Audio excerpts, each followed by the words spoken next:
하나님 말씀은 로마서 16장 17절부터 27절까지 말씀입니다. 같이 읽겠습니다.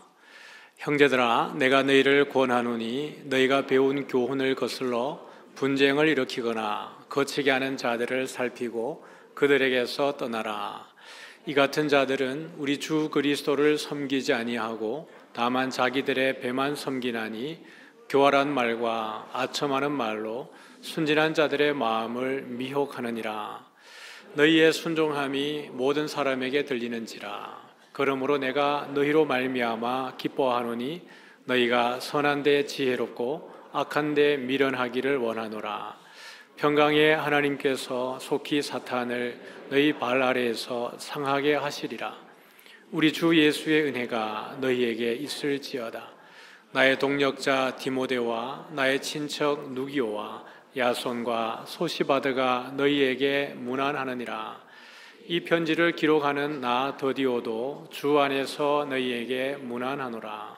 나와 온 교회를 돌보아주는 가이오도 너희에게 문안하고 이 성의 재무관 에라스도와 형제 구아도도 너희에게 문안하느니라.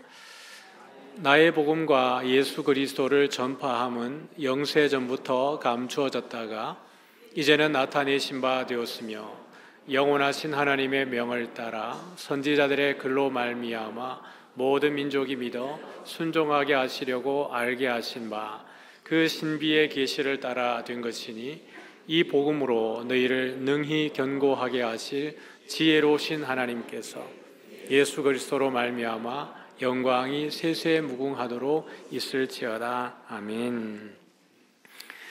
복음 안에서 견고하라는 제목으로 말씀을 나누겠습니다. 로마서 마지막 강해입니다. 2023년 8월부터 1년 5, 6개월이라는 긴 시간 동안 지나왔는데요. 듣느라고 많이 수고하셨습니다. 로마서의 강의가 이렇게 길어지는 것은 그만큼 로마서 안에 있는 내용들이 주옥 같기 때문에 그렇습니다. 오늘 마지막 바울이 이 글을 마침표를 찍는 즈음에 해서 또 성도들이 한 번 더 당부하는 중요한 내용이 있습니다. 그 부분은 17절 이하로 볼 수 있는데 17절에 보니까 형제들아 내가 너희를 권하노니 라고 이야기합니다. 마지막 권면이겠죠. 너희가 배운 교훈을 거슬러. 지금 앞에서부터 1장부터 지금 이 앞에 있는 모든 교훈들입니다. 교리적 진술 그리고 삶에 대한 권면, 그 모든 내용들 교훈을 거슬러서 분쟁을 일으키거나 거치게 하는 자들이 있는 것 같습니다. 그러니까 그들을 살피고 그들에게서 떠나라 이렇게 얘기를 하는 거거든요. 17절부터 20절까지 바울이 쓰는 여러 가지 단어들 가운데에 군사적 용어, 군대 용어들이 여기 몇 가지 등장을 합니다. 여기도 보면은 분쟁을 일으키거나 거치게 하는 자들을 살피고 할 때 살피다는 것도 군사적 용어입니다. 경계 근무할 때에 집중하여서 면밀히 돌아보라는 겁니다. 적군들의 들어오는 틈이 있지는 않는지, 또 우리 안에 들어오 있는 또 적자들이 적군들이 있지는 않는지 그런 부분에 있어서 경계 근무에 대해서 소홀하지 말고 두 눈 부릅뜨고 보라는 겁니다. 그러면서 만약에 그들이 있다면은 분쟁을 일으키거나 거치게 하는 자들이 있다 그러면은 그렇게 살펴서 그들이 발견되어지면은 그게 누구든지 말입니다. 그들에게서 즉시로 당장 떠나라. 그들과의 관계를 끊으라. 이렇게 하고 있습니다. 교회는 그리스도의 몸인데 말입니다.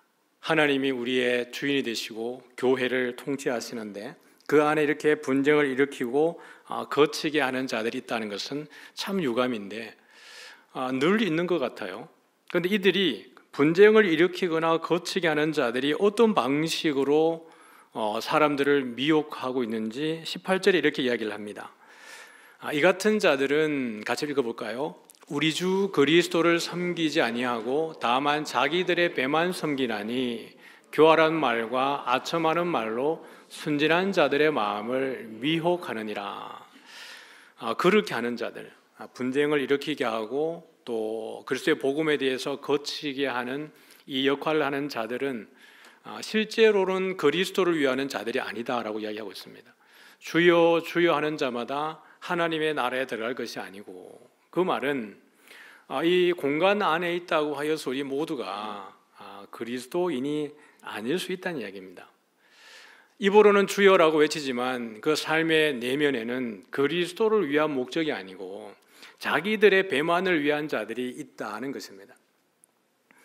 자기들이 사람에게 주목받고 싶고 인정받고 싶고 영향력을 미치고 싶고, 그렇게 해서 교회 오랫동안 다니면서 이런 모양으로 봉사하기도 하고 이런 저런 모양으로 봉사하기도 하고 이런 교육과 훈련과 양육을 받으면서 결국 그 안에서 인내하고 참아내는 목적이 결국에는 그런 과정을 거쳐서 내가 어떤 교회 안에서 영향력을 미치기를 원하고 나의 어떤 부분들이 인정되어지기를 원하고 결국 그런 정도의 수준에 올라오게 되었을 때 실제로 그러한 방식으로 어떤 사람들을 미혹하고 유혹하여서 자기의 영향력 아래 두려고 하는 자들, 이것이 자기 배만을 위한 사람들이라고 이야기하는 것입니다.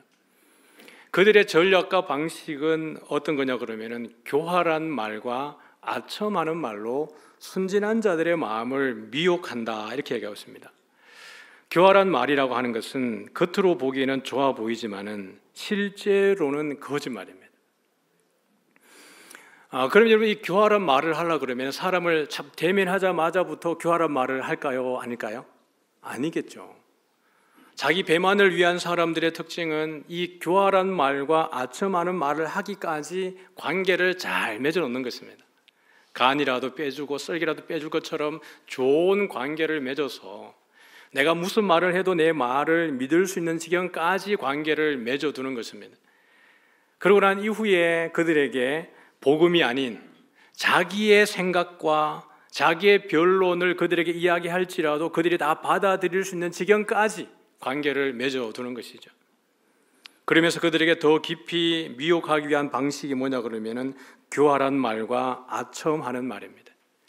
그 모습으로는 볼 때는 나를 위로하는 것 같고 인정해 주는 것 같고 격려하는 것 같고, 그래서 나를 위해서 모든 것들을 다 이렇게 베풀어 줄 것처럼 이야기하지만 결국에는 자기의 사람이 되게 할 목적이 거기 있다라는 것입니다. 그리고 아첨하는 말이라고 이야기하는 것은 상대방을 속이기 위해서 하는 달콤한 말입니다. 교활한 말이라고 하는 단어는 신약에 딱 한 번 여기 쓰여졌습니다. 그렇게 해서 이들이 순진한 자들의 마음을 미혹하느니라 라고 합니다. 사탄이 하와를 미혹하는 것처럼 말입니다. 바울은 3차 전도여행을 마치고 예루살렘으로 가는 길에 밀레도에서 에베소 장로님들을 불러가지고 에베소 교회를 잘 목양해 줄 것에 대해서 당부했던 적이 있습니다. 사도행전 20장에 보면은 우리가 29절부터 31절인데 29절 말씀을 한번 볼까요? 내가 떠난 후에 사나운 이리가 여러분에게 들어와서 그 양떼를 아끼지 아니하며. 바울은 여러분 에베소 교회에 상당한 애착을 가지고 있었습니다. 많이 수고하고 눈물을 흘리고 정말 제자 훈련을 열심히 한 교회가 에베소 교회입니다. 그런데 바울이 그 장로님들을 불러두고 하는 이야기가 내가 떠나고 난 이후에 바울의 영향력이 미치는 즈음에서는 여러분 그런 일들이 안 일어나겠죠. 예를 들면은 2차 전도 여행을 갔다가 바울이 주변을 순회할 때 에베소 교회 안에 있는 사람들이 누구도 함부로 그 교회에 대해서 해를 일으키려고 하지 않았을 것입니다. 그러나 이제 더 이상 바울의 직접적인 영향력이 미치지 않는다라고 판단되어졌을 때 그게 어떤 일들이 벌어지냐 그러면은 사나운 일이가 일어나게 될 것이라는 것입니다. 근데 그 사나운 일이는 외부에서 들어오는 게 아니라고 바울은 이야기를 해요. 30절에 보면은 같이 읽어볼까요? 또한 여러분 중에서도 제자들을 끌어 자기를 따르게 하려고 어그러진 말을 하는 사람들이 일어날 줄을 내가 아노라. 사나운 일이는 어디에서 들어오냐 그러면은 외부에서 들어오는 게 아니라 여러분 중에서도 라고 이야기하고 있습니다. 이미 이 공동체 안에는 다른 어떤 이들이 사나운 일이가 되어서 양들을 해치겠지만 여기 지금 바울이 불러둔 장로님들, 에베소의 장로님들을 불러서 당부하고 있는데 여기 함께 있는 장로인 누구 중에서도 이 중에서도 누가 일어난다는 겁니까? 사나운 일이가 일어난다는 겁니다. 그렇게 해서 제자들을 끌어서, 바울의 제자가 아니고요, 장로들의 제자가 아니고 그리스도의 제자들입니다. 그렇게 바울이 양육한 제자들을 끌어서 자기를 따르게 하려고 어그러진 말을 하는 사람이 이 가운데 너희들 가운데에서 일어날 줄 내가 안다라고 이야기하고 있는 것입니다. 이 말을 하고 있는 바울은 여러분 얼마나 가슴이 아프겠어요. 가룟유다가 그 가운데 자기를 팔자인 것을 알면서도 예수께서 그를 데리고 다닐 때에 그 그리스도의 마음이 얼마나 아팠겠습니까? 31절에 바울이 이렇게 이야기합니다. 같이 보죠. 시작. 그러므로 여러분이 일깨어 내가 3년이나 밤낮 쉬지 않고 눈물로 각 사람을 훈계하던 것을 기억하라. 여러분 보통의 수고가 아니에요. 3년 동안 밤낮 눈물 흘리면서 양육하고 훈련했지만 그렇게 했는데 그 제자들의 탑 리더가 되는 장로들 가운데에서도 사나운 일이가 일어난다는 겁니다. 그리고 그 많은 제자들 가운데에 자기의 제자를 만들기 위해서, 자기의 사람을 만들기 위해서 어그러진 말로 그 사람을 끌어가는 이들이 너희 가운데에서도 일어날 것이라고 이야기를 하는 거예요. 무서운 일이죠. 우리는 여러분 이 본문을, 바울이 로마서를 마무리하면서 이 글을 적을 때에 이 본문은 우리에게도 비추어져야 합니다. 나는 주의 몸된 교회 가운데에서 분쟁을 일으키거나 거치게 하는 자들은 아닌가? 또는 누군가가 나로 하여금 지속적으로 내 마음에 불편한 마음을 집어넣어서 언제부터인가 내 마음속에 기쁨도 사라지고 감사도 사라지고 즐거움도 사라지고 나도 모르는 사이에 불편한 마음들이 계속해서 나의 입에서, 마음에서, 생각에서 그런 일들이 일어나고 있지는 않는가? 돌아보아야 합니다. 바울은 여기서 강력하게 우리에게 명령하고 있습니다. 그들에게서 떠나라. 이 떠나라는 것은 지금 당장 즉시로 그 관계를 끊으라는 이야기입니다. 그 분쟁을 일으키게 하고 거치게 하는 자들을 살펴서 그들에게서 떠나는 것은 바울이 누구를 위한 고면일까요? 이 수신자를 위한 고면입니다. 그 한 사람 한 사람을 위한 고면이에요. 그렇게 여러분 우리가 예수 믿고 기뻐 뛰며 예배 드릴 때마다 기뻐하고 찬양할 때마다 감격의 눈물이 나고 기도할 때마다 너무나 기뻐했던 그 기쁨이 사라져버리고 말입니다. 우리에게 이 악한 마음들을 집어넣어주는 이들에게서 떠나는 것이 사는 것입니다. 우리의 영이 살기 위해서 온전히 복음 안에 거하는 것입니다. 디모데후서 3장에 보면 6절부터 8절까지 바울이 이렇게 이야기를 합니다. 한번 6절 같이 보죠. 그들 중에 남의 집에 가만히 들어가 어리석은 여자를 유인하는 자들이 있으니 그 여자는 죄를 중히 지고 여러 가지 욕심에 끌린 바 되어 7절입니다. 항상 배우나 끝내 진리의 지식에 이를 수 없느니라. 6절을 한번 보죠. 그들 중에서 남의 집에 가만히 들어가 경건의 모양은 있지만 경건의 능력을 부인하는 자들에게서 바울이 뭐라 그랬어요? 내가 돌아서라 그랬습니다. 경건의 모양은 있지만 경건의 능력을 부인하는 자들에게서 내가 돌아서라. 그들 가운데에서 경건의 능력을 부인하고 경건의 모양만을 가지고 있는 이 거짓 교사들이 그들 중에서 말입니다. 남의 집에 가만히 들어가서 어리석은 여자를 유인하는 자들이 있으니, 이 말은 지혜롭지 못한 여인을 이 비복음적인 거짓 교사가 잘못된 다른 복음으로 가르친다는 겁니다. 미혹한다라는 뜻이에요. 당시에 교회에 구성원들 가운데 여성들이 많이 있었는데, 헌신하고 섬기는 여성들이 많이 있었는데 잘못된 교훈을 가지고 이 여인을 미혹하게 되는 일이 생겼는데, 여기에 이 미혹에 넘어가는 그 여자는 죄를 중히 지고 여러 가지 욕심에 끌린 바 된다라고 이야기하고 있습니다. 왜 그럴까요? 거짓 교사들이 오늘 바울이 말하는 것처럼 교활한 말과 아첨하는 말로 이 여인을 미혹하기 때문에 그렇습니다. 그러니까 7절의 말씀에 보니까 이 여인은 항상 배우지만은 끝내는, 마침내는, 결국에는 어떻게 합니까? 어디에 못 이른다고요? 진리의 지식에 이를 수 없다라는 거예요. 미혹이 여러분 그렇게 무서운 것입니다. 관계를 잘 맺어와가지고 우리로 하여금 복음에 대한 귀를 막게 하는 거예요. 교회에 대한 사랑에 대한 마음을 끊어버리는 것입니다. 열심히 여러분 훈련받고 양육받고 교육받고 헌신하고 충성하고 너무 열심히 하죠. 설교 들으면서 은혜 받았다고 말하죠. 그러나 그조차도 거짓입니다. 결국에는 진리에 이를 수 없다라는 거예요. 어떤 자들이 말입니까? 거기에 분쟁을 일으키고 거치게 하는 자들에게 미혹되어지게 되어졌을 때 말입니다. 그러므로 우리는 그러한 이들이 있을 때 여러분들은 즉시로 어떻게 해야 된다고요? 떠나야 합니다. 이게 군대적 용어입니다. 잠시 철수하라는 뜻입니다. 적군의 세력이 너무 강력할 때 전략적으로 다음의 전술을 위해서 그 자리를 피하라는 얘기입니다. 그리고 난 이후에 다시 전력을 재정비해서 다시 우리가 믿음으로 공격하게 하기 위한 군사적인 용어입니다. 자칫 그것이 우리 개인의 영성이 무너질 뿐만 아니라 그것이 우리 가족의 믿음까지도 해를 입힐 수 있습니다. 아버지가, 어머니가, 딸이 잘못된 그 비진리의 복음을 가지게 되어졌을 때에 그것이 가족들의 불행한 일들로 연결되는 것을 우리는 많이 볼 수 있지 않습니까? 교회를 다니는데 지속적으로 아빠가 불평합니다. 예배를 드리고 온 엄마가 지속적으로 누구를 비난하고 힐문하고 뒷담화를 합니다. 그 가정에 있는 자녀들의 믿음이 성장하겠습니까? 그렇지 않은 거예요. 아빠의 말이, 엄마의 말이, 그 교회 다니는 딸의 말이 항상 남을 살리고 위로하고 격려하고 칭찬하고 부드럽고 따스하고 정이 있고, 이런 이야기들이 있을 때 가족 온 전체가 사랑 안에서 하나가 되어지는 것인데, 엄마 아빠가 대화하는 거 보니까 교회는 가면 안 될 곳이야, 이런 일들이 벌어질 수 있다는 거예요. 바울이 갈라디아서에 보면은 다른 복음을 전하게 되면은 천사라 할지라도 뭘 받는다 그랬어요? 저주를 받을지어다 그랬습니다.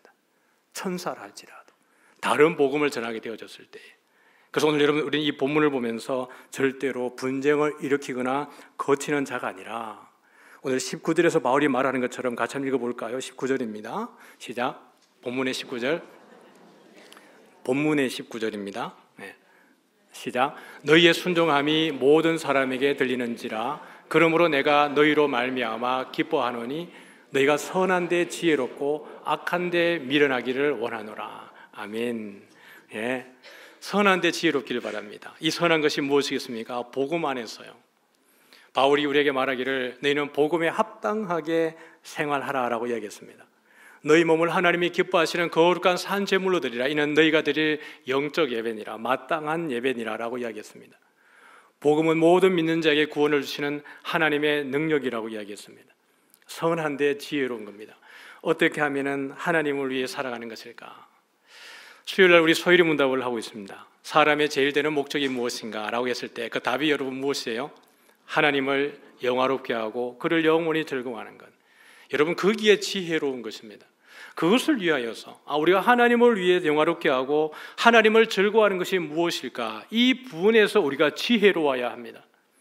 그 지혜는 여러분 누구에게서 오는 것입니까? 하나님께서부터 오는 줄 믿습니다. 여호와를 경외하는 것이 지혜와 지식의 근본입니다. 여호와를 경외하며 그의 길을 걷는 자마다 복이 있다라고 이야기했습니다. 우리가 하나님을 온전히 섬길 때, 예수 안에 예수와 함께 예수를 따라갈 때에 우리 일상의 모든 지혜가 하나님께로부터 오는 줄 믿습니다. 사랑하는 사람을 막 이렇게 흠모하다 보면은 저 사랑하는 사람들에게 뭘 해줘야 되지? 라는 것이 누군가에 배워서 아는 게 아니라 자기 안에서 내면에서 그것이 생각이 나고 실천할 수 있는 힘이 거기에서 나오는 것처럼, 우리 하나님을 사모해서 늘 주 안에 하나님의 영광을 위해서 기도할 때에 주님께서 우리의 마음과 생각을 지키는 줄 믿습니다. 무릇 지킬 만한 것보다 그 가운데에 무엇을 지키라고요? 너희 마음을 지키라고요. 생명의 근원이 그에게서 남이니라 라고 얘기했습니다. 우리가 악한 데는 여러분 밀어내도 돼요. 악한 꾀를 따르지 않는 것입니다. 복 있는 사람은 악인의 꾀를 따르지 않고 죄인의 길에 서지 않고 오만한 자들의 자리에 앉지 않는다라고 했습니다. 그렇게 할 수 있는 이유가, 복 있는 삶을 살아가는 그 근본적인 이유가 오직이라는 단어는 왜냐하면이라는 단어도 해석될 수 있습니다. 왜냐하면 여호와의 율법을 즐거워하여 그의 율법을 주야로 묵상하였기 때문이로다. 복 있는 사람이 복을 누리는 그 이유는 여호와의 말씀을 즐거워하여서 그 말씀을 묵상할 때에 우리에게 필요한 그 지혜와 능력을 하나님이 주는 줄 믿습니다. 여기에 분쟁을 일으키거나 거치게 하는 자들의 교활한 말과 아첨하는 말로 다가올 때에 이것을 분간해내는 지혜가 나에게 없을 때 주의 성령께서 깨닫게 하시고 감각하게 하시고 알게 하셔서 그 무리에 들어가지 않게 하는 것입니다. 적시로 떠나져서 정말 순수하게 예수 만났을 때 가장 행복했을 때로 우리가 돌아가게 되어지는 것입니다. 선한 데는 지혜롭고 악한 데는 어떻게 해요? 미련하시기를 주의 이름으로 축복합니다. 관심도 두지 마십시오. 남을 힐난하고 비난하고 시기하고 질투하는 일들이 생각나거든 여러분의 혀를 깨물어서라도 여러분이 멈추십시오.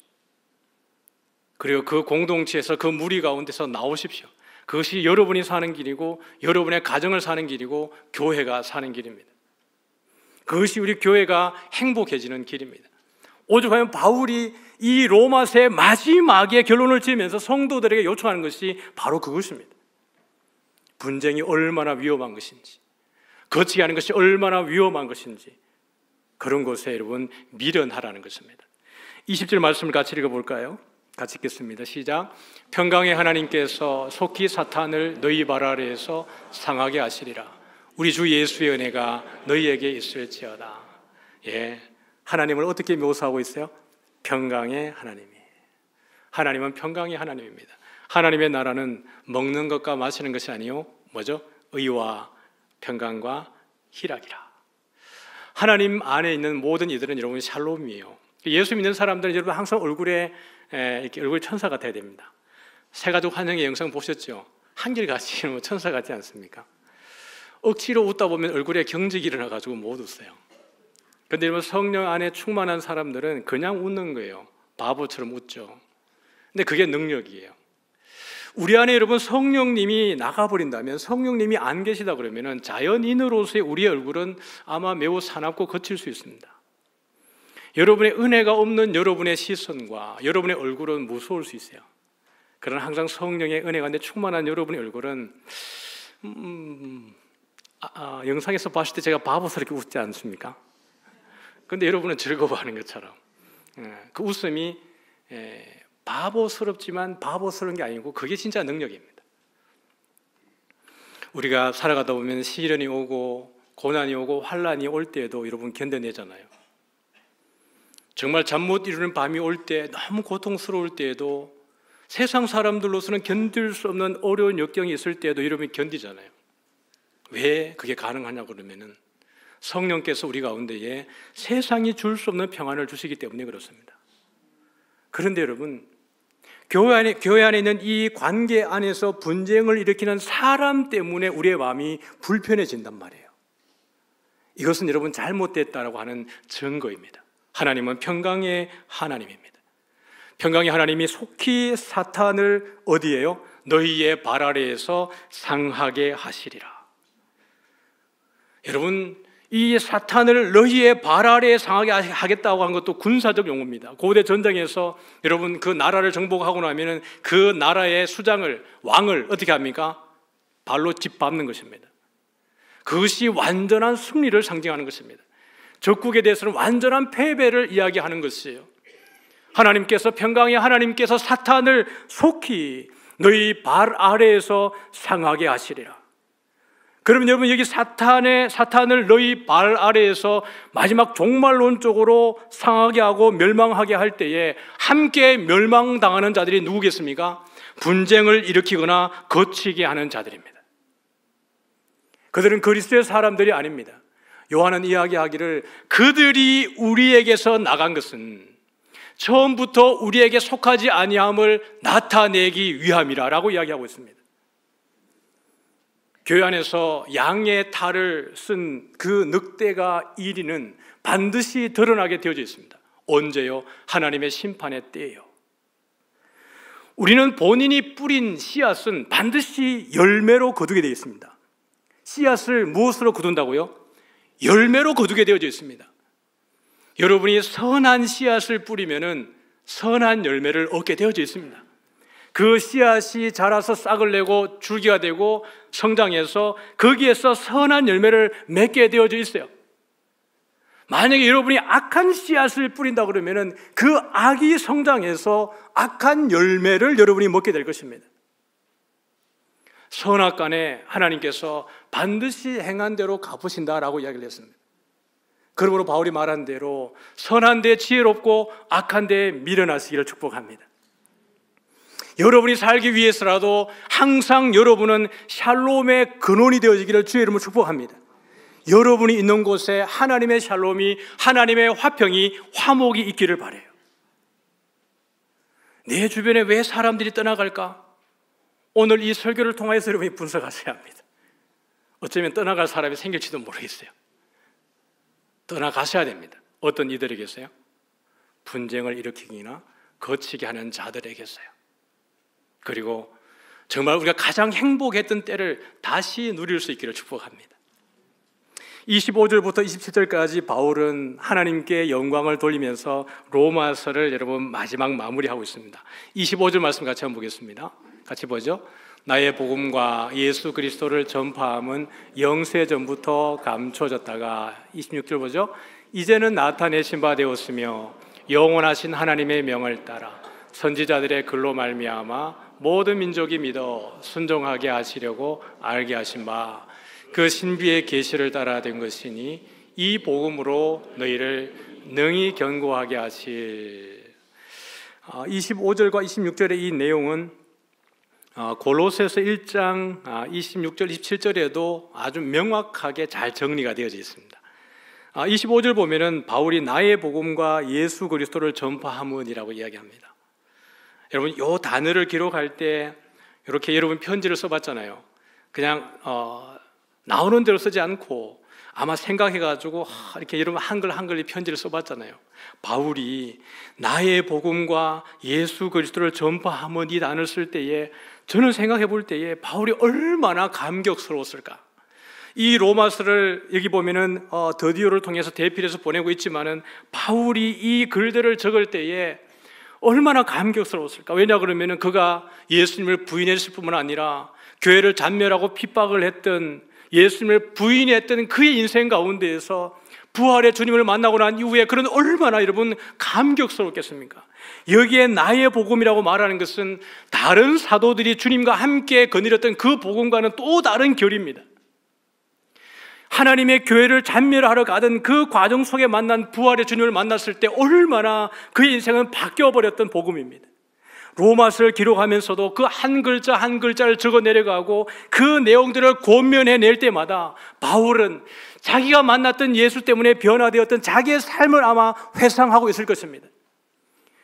나의 복음과 내가 예수 그리스도를 전파하는 것은 영원 전부터 감추어졌다가, 여러분, 바울은 누구보다 율법에 열심이었던 자들이었습니다. 모세의 글과 시편과 선지자들의 글에서 능통한 자가 본인이었습니다. 그런데 그가 부활의 주님을 만나기 전까지 그 예수님은 감추어졌던 분입니다.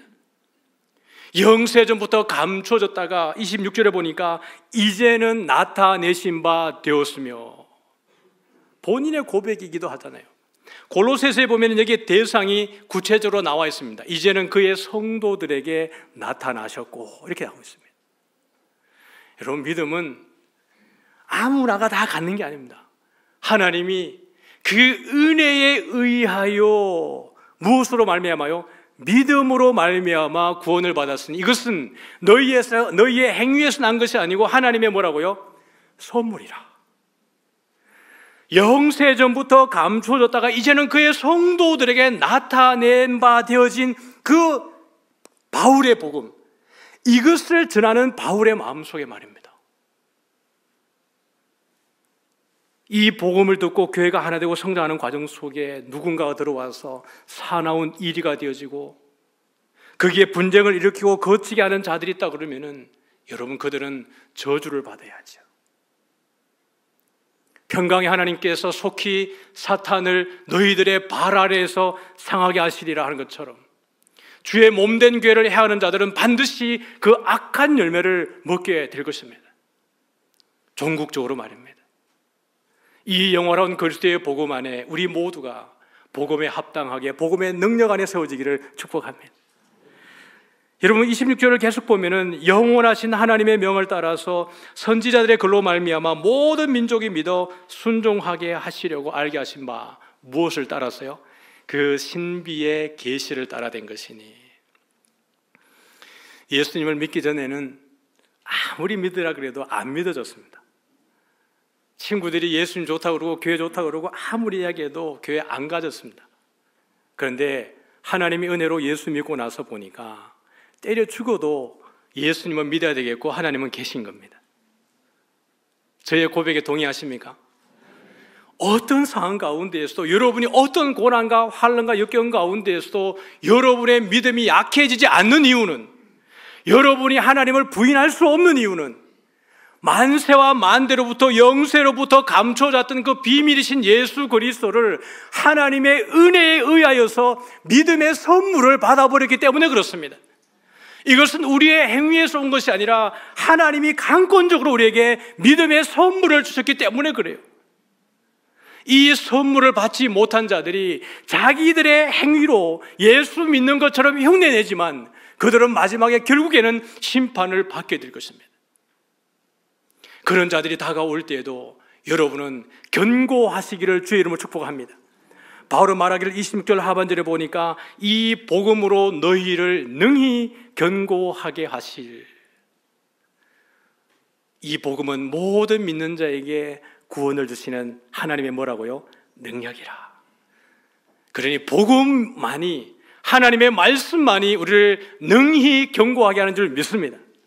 어떤 사람의 말에도 어떤 관계 가운데도 미혹되지 마시고 복음에 합당하게 살아내는 능력이 우리 모두에 있기를 축복합니다. 그렇게 이 복음으로 너희를 능히 견고하게 하실 27절 보겠습니다. 지혜로우신 하나님께 시작 예수 그리스도로 말미암아 영광이 세세 무궁하도록 있을지어다. 아멘.